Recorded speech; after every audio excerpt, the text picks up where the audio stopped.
Chers amis, bonjour. Purim, c'est une préparation pour Pessah. C'est un chemin pour Pessah, puisque bien sûr, le plus important, c'est de sortir d'Égypte. On est sorti d'Égypte, Baruch Hashem, mais il y a aussi l'Égypte qui est dans la tête, l'Égypte qui est dans le cœur. Et de cette Égypte-là, on n'est pas encore sorti. Donc, Purim, on a passé Purim, Baruch Hashem, et on est maintenant sur la route de Yetziat Mitzrayim, sur la route de la sortie d'Égypte.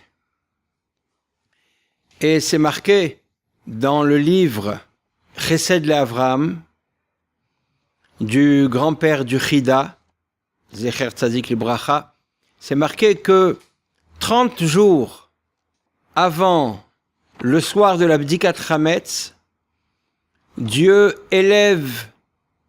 commence à élever tous les Bnei Israël de porte en porte.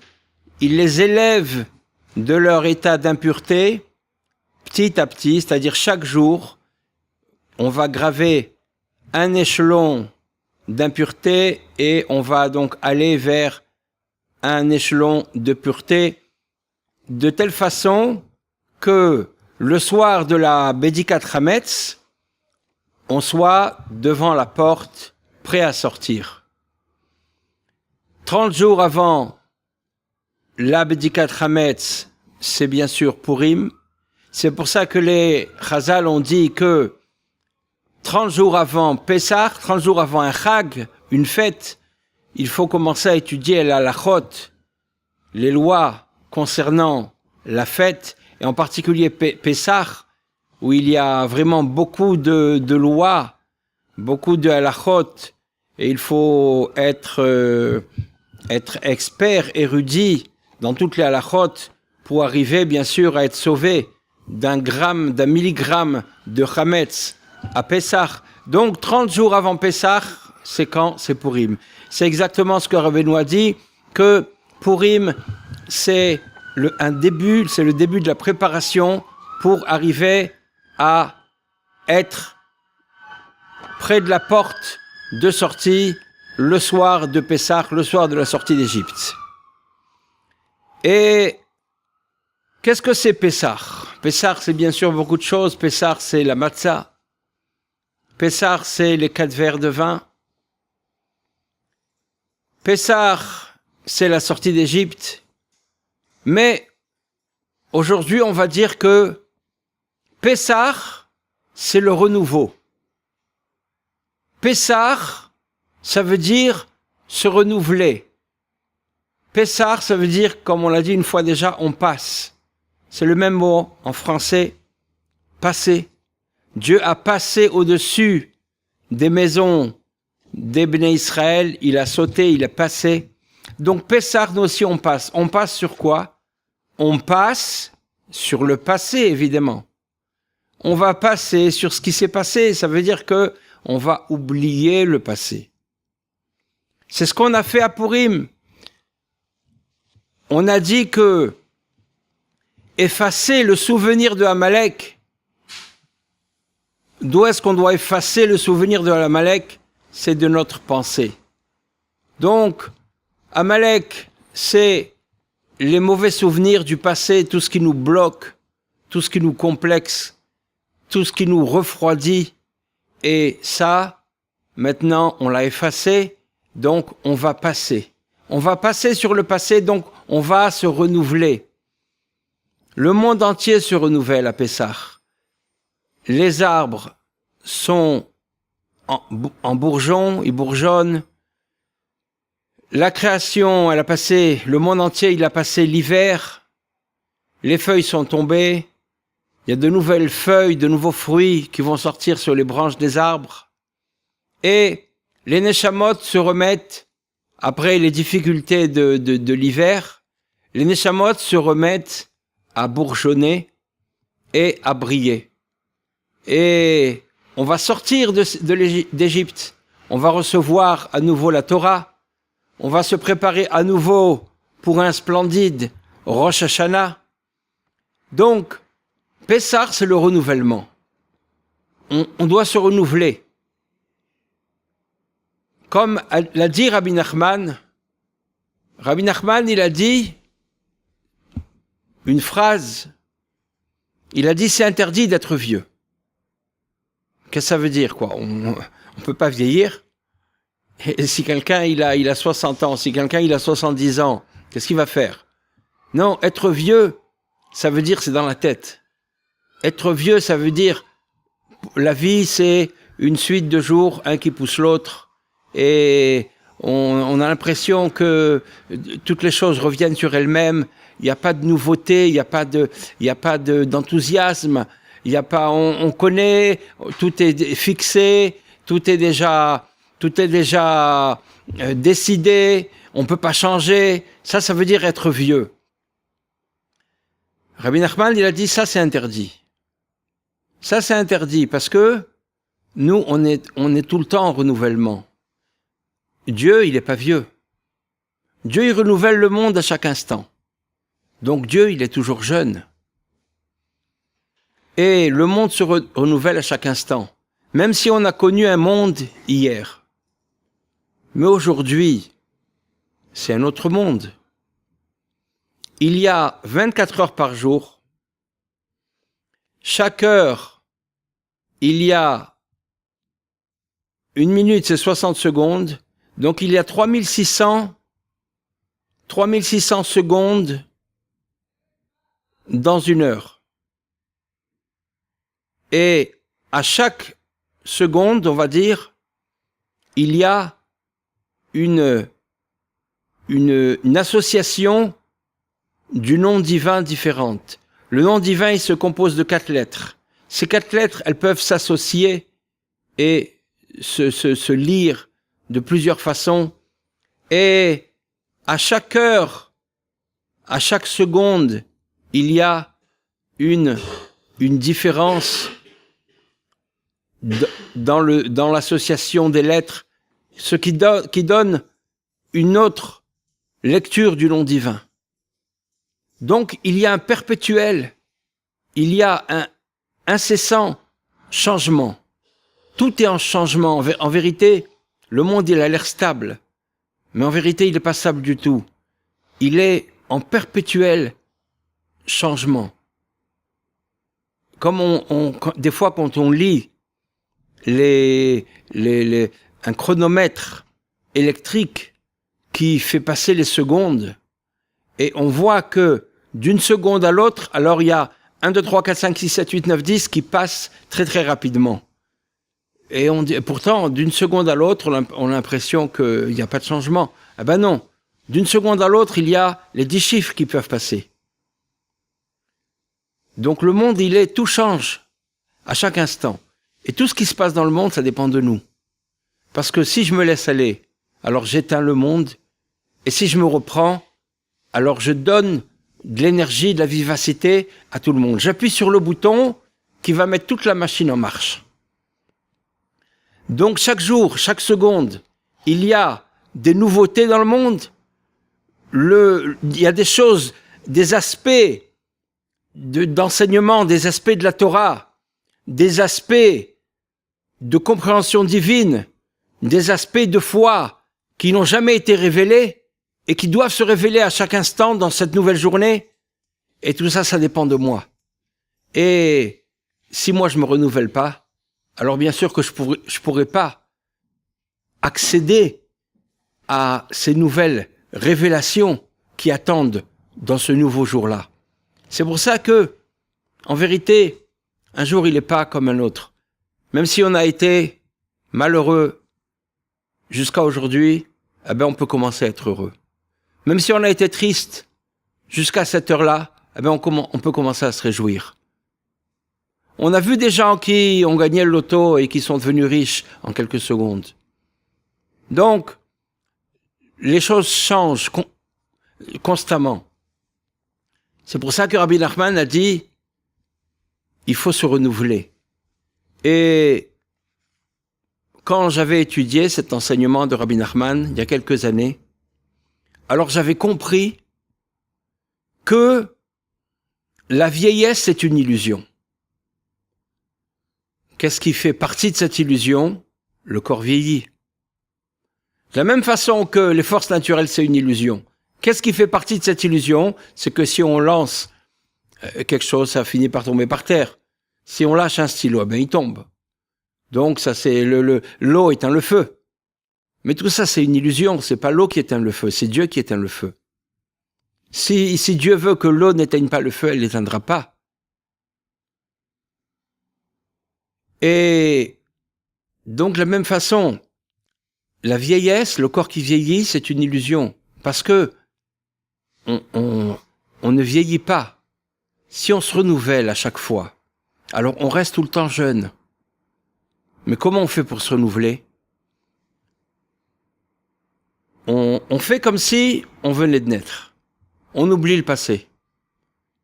On croit que c'est un nouveau jour. Ça y est, on recommence. On recommence. C'est un nouveau jour. C'est une nouvelle heure. L'ancien qu'on connaissait, il est plus là. Et on va vivre une nouvelle vie. Et donc, en vérité, on ne peut pas vieillir. Ça n'existe pas de vieillir. Parce que si on y croit vraiment, alors on est toujours vivant, on est toujours plein d'énergie, comme un enfant qui, pour lui, qui découvre le monde. À lui, pour cet enfant, il est toujours plein d'énergie parce que à chaque instant, il a une nouvelle énergie, il est vivant.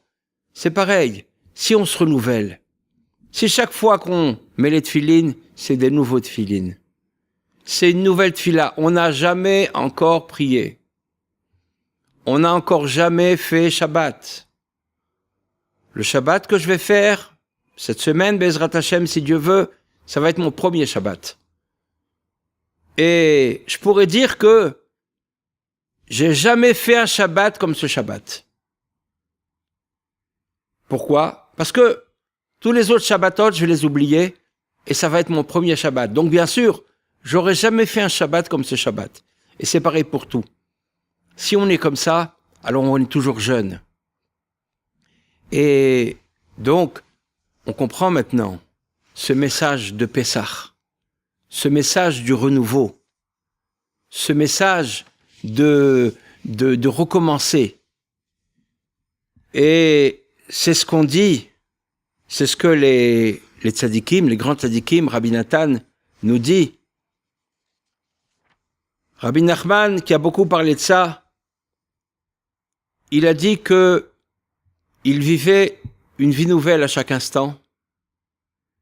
Et il a dit une fois aujourd'hui, j'ai vécu une vie que j'ai jamais vécue auparavant. Ça veut dire quoi? Ça veut dire qu'il s'est complètement renouvelé. Et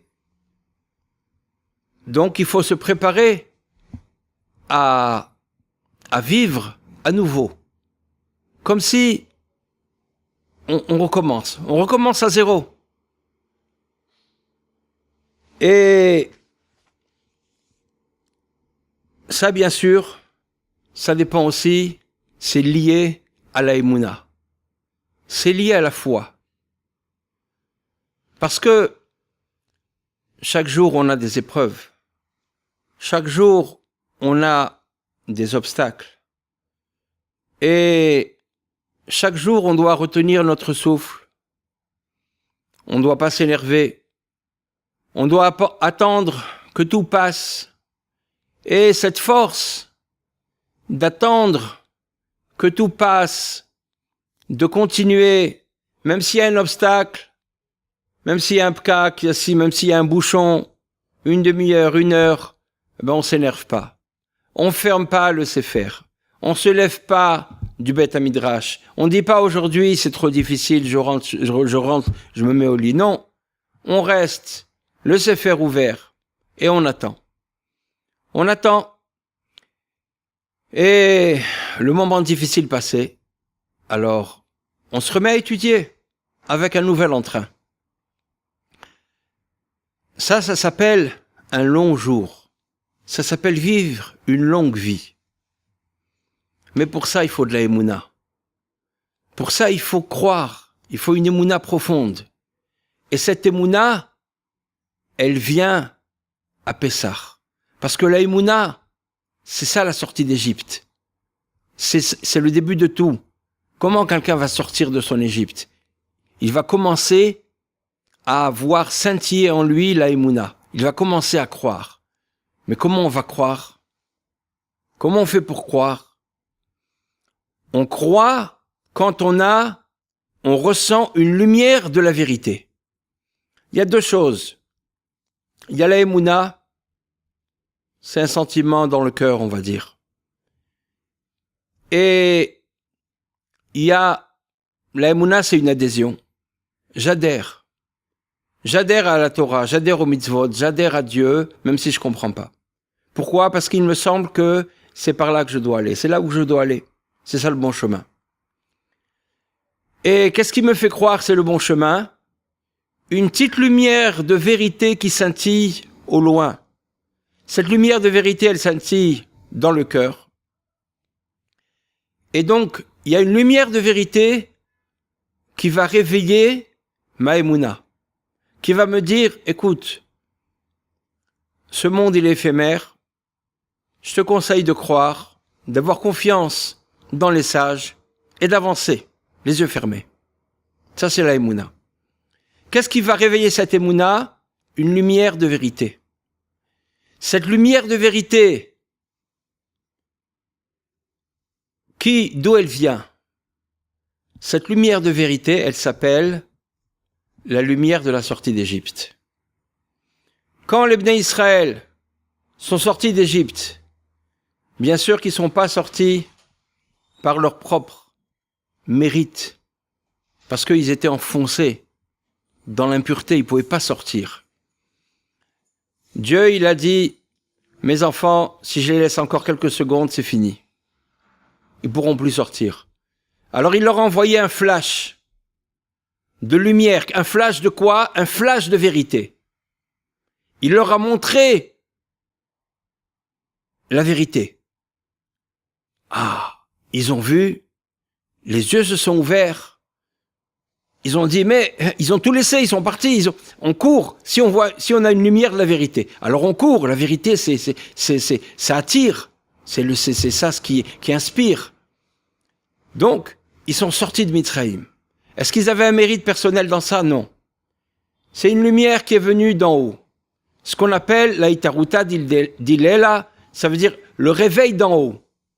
Il y a deux choses. Il y a le réveil d'en bas, nos efforts à nous, personnels, et il y a le réveil d'en haut. Ça ne dépend pas de nous.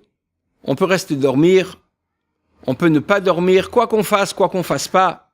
Dieu, il est là et il s'occupe de nous réveiller. Comment il nous réveille? Il nous envoie une lumière d'en haut. Cette lumière, c'est un échantillon de la vérité pour chacun.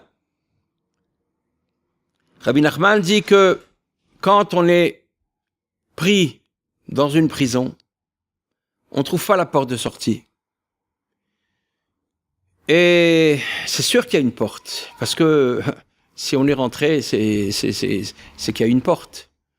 Si on a atterri ici, c'est qu'il y a une porte. On est bien entré par quelque part. Mais maintenant, il faut sortir. Où est la porte de sortie? Où est la clé qui ouvre la porte de sortie? Rabbi Nachman dit que la porte de sortie, c'est le mot vrai.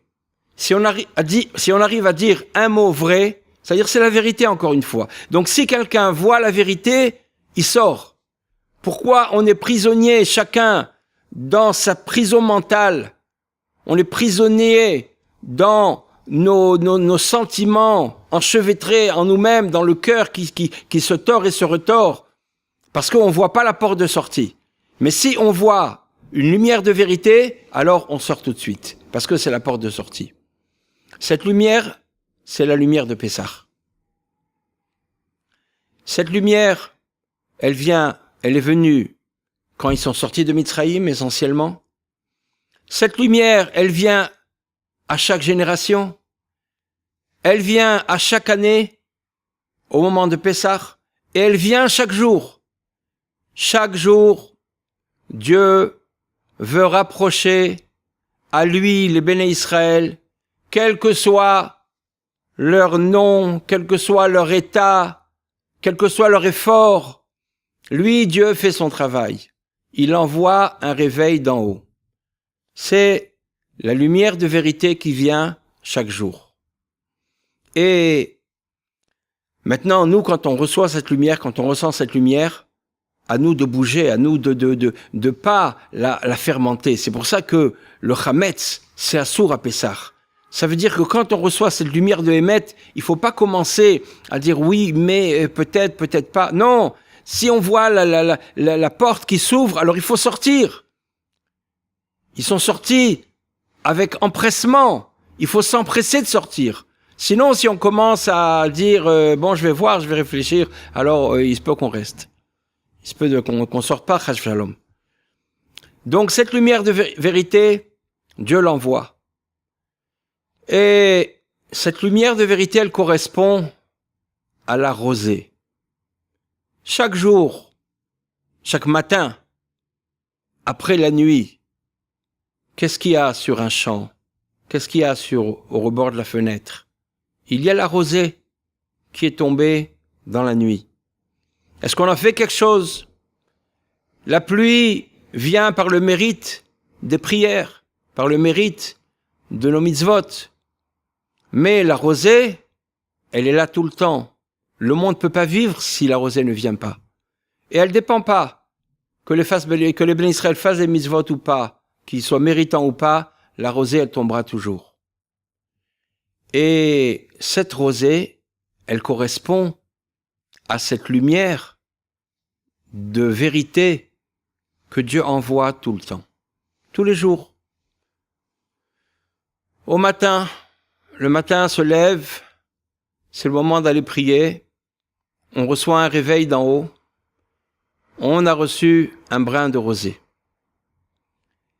Cette rosée, c'est pour ça que elle s'appelle Tal en hébreu.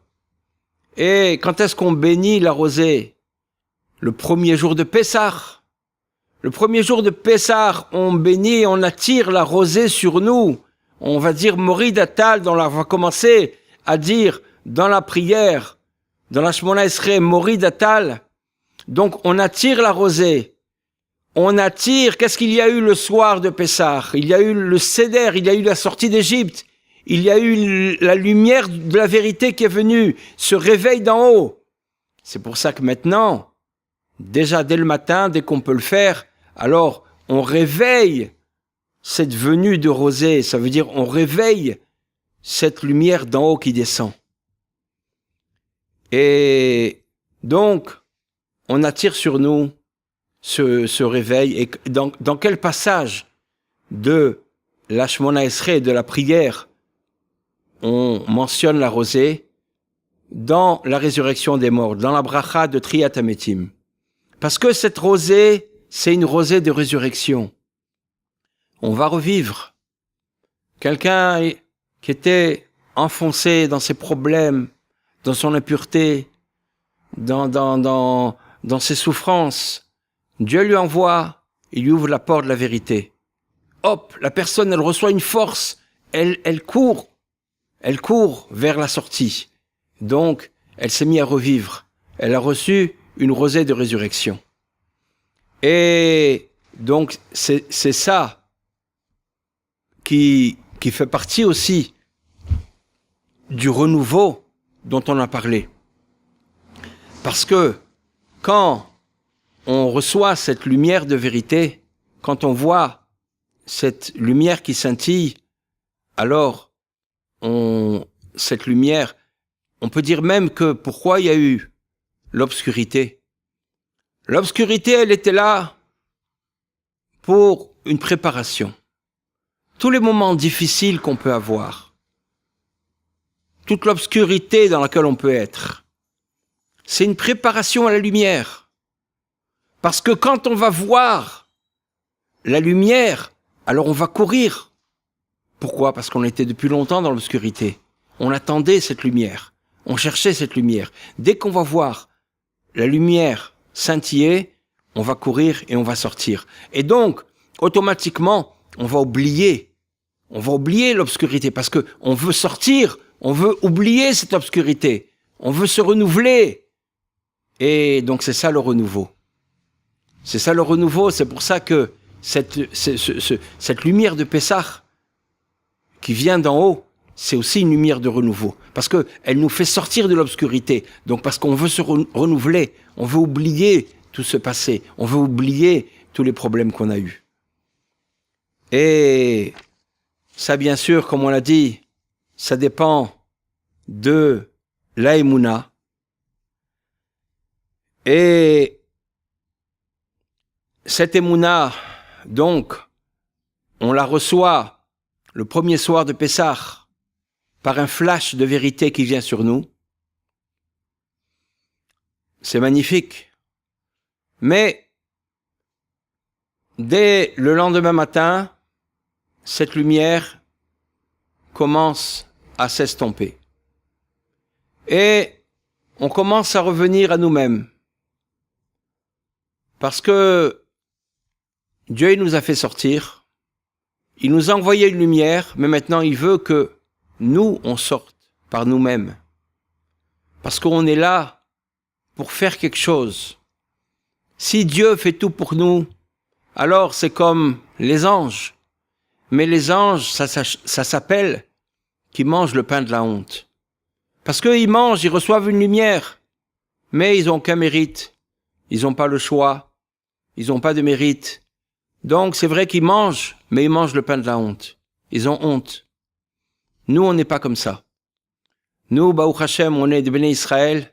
Et nous, si on reçoit une lumière, alors on veut la mériter. On veut la mériter, on veut vivre avec ce qu'on mérite d'avoir. Et donc, dès le premier soir de Pessah, Dieu reprend sa lumière et il nous laisse nous débrouiller. Le Baal Shem Tov donne un exemple, c'est comme un enfant, quand il fait ses premiers pas, alors on lui tient la main, on l'aide à marcher, mais on va pas lui tenir la main toute la vie. Donc, après, on enlève la main, on le laisse se débrouiller. C'est pareil. Dieu, il retire sa lumière et on nous laisse nous débrouiller. Donc, c'est pour ça qu'après, on va commencer le conte du Homer. C'est pour ça que on ne doit pas manger de chametz, parce que dès que cette lumière va partir, alors le cœur va commencer à se tordre. On va dire, oui, mais en Égypte, je mangeais des pastèques, je mangeais du poisson gratuit, et il n'y a pas suffisamment de tombeaux en Égypte pour arriver à mourir ici sur le chemin de la mer Rouge. Donc le cœur va commencer à se tordre, et donc c'est pour ça que on doit absolument se méfier du chametz. On doit manger que de la matzah. La matzah, c'est aussi un pain que mangent les malachim, c'est la manne. On n'a aussi pas de mérite à ça, mais c'est obligé. C'est obligé parce que c'est les premiers jours de Pessah, c'est les jours de la sortie. Et on prend conscience que c'est Dieu qui nous fait sortir. Après, on arrivera par nous-mêmes. Et donc, même si on comprend maintenant que le petit peu qu'on fait, le petit peu qu'on peut faire, ça nous semble, une fois qu'on nous reprend la lumière, alors on se retrouve dans notre état, on se retrouve des fois à plat. Et parfois, quand on a été éclairé, et on se retrouve après dans le même état comme on était avant, alors on peut même, à Dieu ne plaise, parfois tomber plus bas. Donc à quoi ça sert ces quelques mitzvot qu'on a pu faire quand on a eu la lumière divine? Non, il faut pas réfléchir comme ça, il faut pas dire comme ça du tout. Parce que si on tient, et si on fait ce qu'on peut, une fois même quand on nous a enlevé la lumière, mais nous, on va se battre. On va faire ce qu'on peut, même si c'est un tout petit peu. C'est très important. Et toutes ces petites choses que je peux faire, elles vont s'ajouter, elles vont s'additionner. Et en fin de compte, c'est elles qui vont me faire sortir complètement. Et cette lumière qui est venue nous éclairer, ça s'appelle le début de la chassidoute. Le début de la chassidoute, c'est la chose la plus merveilleuse. Le début, quand les tzadikim, quand Rabbi Nachman envoie sa lumière sur quelqu'un qui était éloigné, il lui ouvre les yeux, il lui ouvre un monde magnifique, il n'a jamais pensé que ça existait, un monde comme ça. Donc, ces premiers jours, c'est le début de la chassidoute. Alors ça, c'est la chose la plus merveilleuse au monde. Et ça peut durer quelques mois, ça peut durer quelques années. Et il faut faire durer cette chose-là. Parce que, après, cette lumière, elle va partir. Et Dieu va nous laisser à nous-mêmes qu'on se débrouille. Parce que, il veut qu'on arrive par nous-mêmes. Il nous inspire au début, mais il veut qu'on arrive par nous-mêmes. Mais quand même, il faut se rappeler de ce début de la chassidoute. Ce début où on a commencé à se réveiller, où on a ouvert les yeux. Et il y a des tzadikim qui ont été très loin. Comment ils ont fait? Eh ben, tout simplement, ce qu'on appelle chez eux le début de la chassidoute, ils l'ont tiré, et ils ont vécu le plus longtemps possible avec ce qu'on appelle ce début de la chassidoute. Donc il faut apprécier ce début de la chassidoute, ce que Dieu nous a donné au début de la tchouva. Et il faut se rappeler de l'enthousiasme qu'on avait, parce que toutes ces choses-là, elles vont revenir. Bien qu'elles sont parties, momentanément, mais elles vont revenir. À nous de continuer, à nous de nous rappeler que ça a existé, à nous de faire attention à manger de la matzah, c'est-à-dire on doit sortir précipitamment, on ne doit pas se retourner, on ne doit pas regarder en arrière, on doit prendre conscience du chesed d'Hachem qui nous donne ce pain de Min HaShamayim, cette manne qui nous nourrit constamment. Et donc, à nous préparer maintenant avec nos propres forces, notre propre énergie, et pour accomplir ce qu'on peut faire, même si ça nous semble vraiment petit, même si ça nous semble vraiment loin, mais c'est très important de le faire. Et si on arrive à ça, alors on arrivera à sortir complètement, on arrivera, Be'ezrat Hashem, à Matan Torah, on arrivera à recevoir une Torah à nouveau et à nous approcher d'Hachem complètement. Amen ve Amen.